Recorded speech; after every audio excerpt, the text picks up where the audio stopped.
यानंतर एक मोठी बातमी येते. परभणीतील सोमनाथ सूर्यवंशी मृत्यू प्रकरणी पोलिसांवर गुन्हे दाखल करण्याचे आदेश हायकोर्टाच्या संभाजीनगर खंडपीठाने दिले. वंचितचे प्रमुख अॅडव्होकेट प्रकाश आंबेडकर यांनी सोमनाथच्या आईच्या वतीनं याचिका दाखल केलेली होती.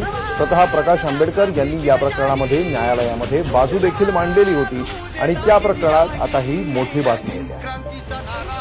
अधिक माहिती घेऊया आमचे प्रतिनिधी पंकज क्षीरसागर यांच्याकडून.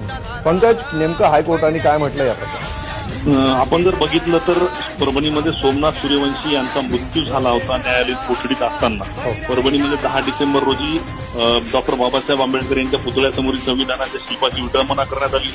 11 डिसेंबर रोजी परभणी बंदची हाक देण्यात आली होती. त्यानंतर काही समाजकंटकांनी धुडगूस घातला होता आणि यानंतर 15 डिसेंबर रोजी पोलिसांनी जे काही लाठीचार्ज केला होता त्यानंतर 15 डिसेंबर रोजी सोमनाथ सूर्यवंशी यांनाही ताब्यात घेऊन अटक करण्यात आली होती. न्यायालयीन कोठडीमध्ये त्यांचा मृत्यू झाला होता. या प्रकरणामध्ये संभाजीनगर उच्च न्यायालयामध्ये वंचितचे प्रमुख अॅडव्होकेट प्रकाश आंबेडकर यांनी सोमनाथच्या आईच्या वतीने एक याचिका दाखल केली होती की यामध्ये कारवाई व्हायला पाहिजे आणि याच याचिकेवर 3-4 वेळेला सुनावणी झाली आणि आज त्याचा निकाल आलेला आहे. यामध्ये सोमनाथ सूर्यवंशी यांच्या मृत्यूशी संबंधित पोलिसांवर गुन्हे दाखल करण्याचे आदेश जे आहेत ते संभाजीनगर उच्च न्यायालयाकडून देण्यात आलेले आहेत. या संदर्भामध्ये प्रकाश आंबेडकर आहेत त्यांनी स्वतः यामध्ये बाजू मांडली होती. स्वतः ते